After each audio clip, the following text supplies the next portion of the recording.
There's an old Yoruba saying, when night falls, leave your door locked, because not everything that knocks is human. Amara thought it was just superstition, old wives' tales, the kind of thing her grandmother used to scare her with as a child.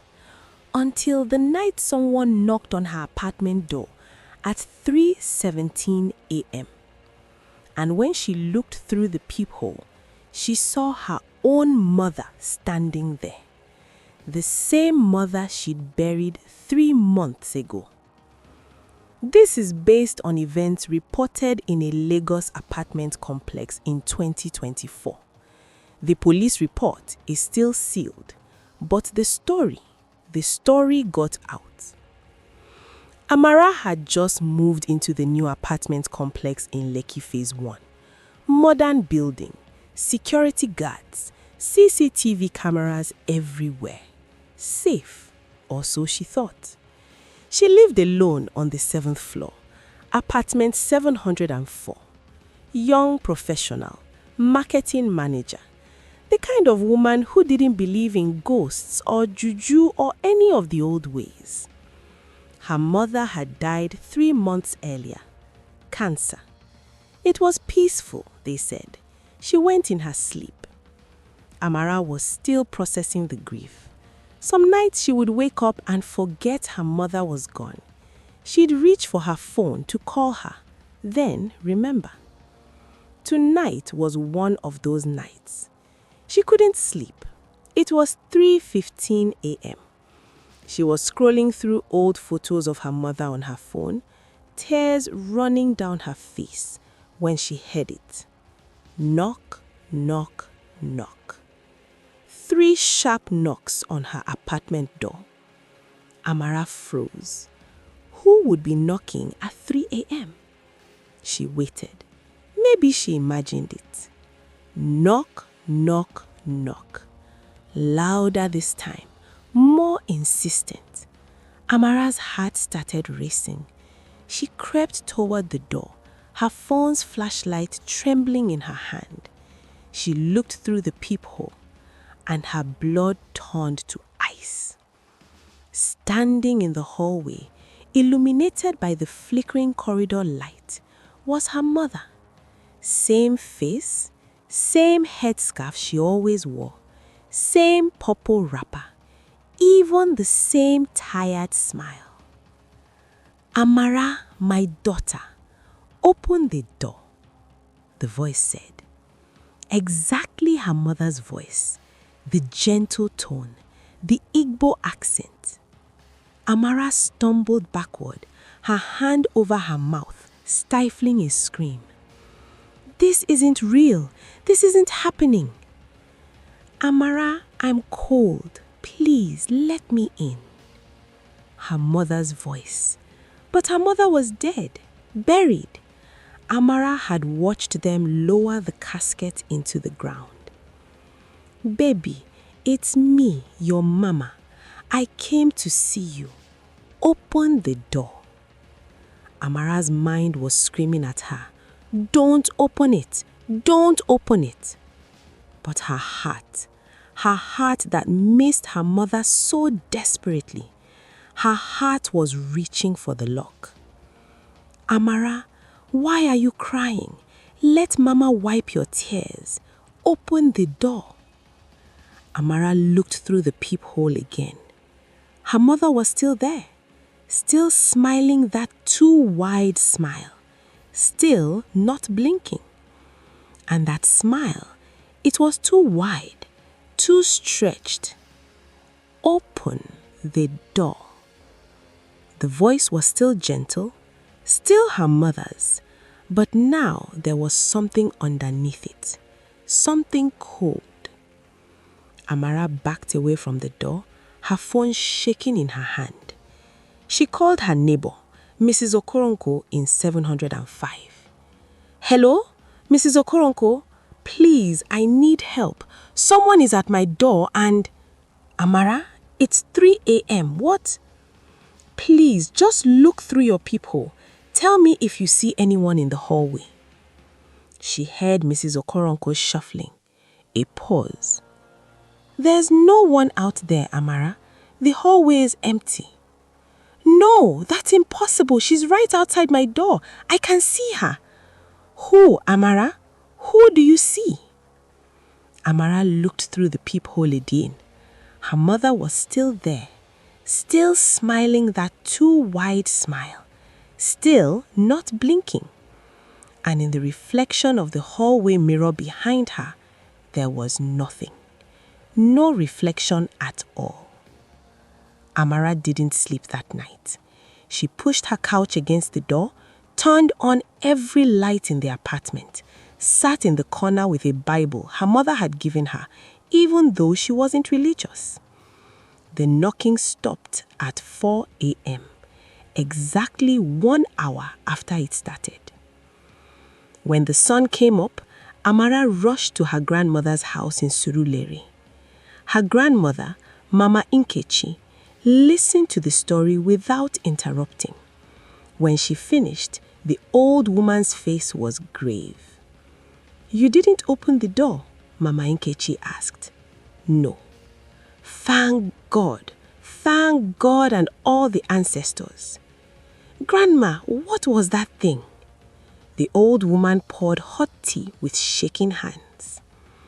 "In our language, we call it Onye Uwa, the night visitor. It takes the form of someone you love, someone you've lost. It knows your grief. It feeds on it." "But why? What does it want?" "Permission," Mama Nkechi said. "These things, they cannot enter unless you invite them. That's the rule. You must open the door willingly." "What happens if someone opens the door?" The old woman's eyes filled with tears. 17 years ago, my sister lost her husband. 1 month later, he came knocking. She was so happy to see him, so desperate to hold him again. She opened the door. What happened to her? They found her 3 days later, in her apartment. She looked like she had aged 50 years in 3 days, like something had drained her. The doctor said heart failure, but I knew what she'd let in. Amara felt sick. How do I make it stop? It will come again, Mama Nkechi said. Tonight and the night after. 3 nights total. That's the pattern. If you don't open the door all 3 nights, it moves on. And if I do, then you won't be Amara anymore. You'll be something else, something hollow. Amara went back to her apartment that evening with salt, holy water, and her grandmother's protection prayers written on paper. She drew a line of salt across her doorway, sprinkled holy water, taped the prayers to the door frame. Then she waited. 3:17 a.m. Knock, knock, knock. This time, Amara didn't look through the peephole. She sat on her couch, hands over her ears, reciting the prayers her grandmother taught her. Amara, why won't you let me in? Her mother's voice, but hot now, wounded. I came all this way to see you. I miss you, baby. Don't you miss me? Tears streamed down Amara's face. Her hands trembled. Mama's tired, Amara. It's cold out here. Please, just open the door. The doorknob started to rattle. Amara! The voice wasn't gentle anymore. It was angry, desperate. You owe me. I raised you. I died for you. The least you can do is open this door. The door shook. The walls shook. Pictures fell off the walls. But Amara kept her eyes closed, kept praying.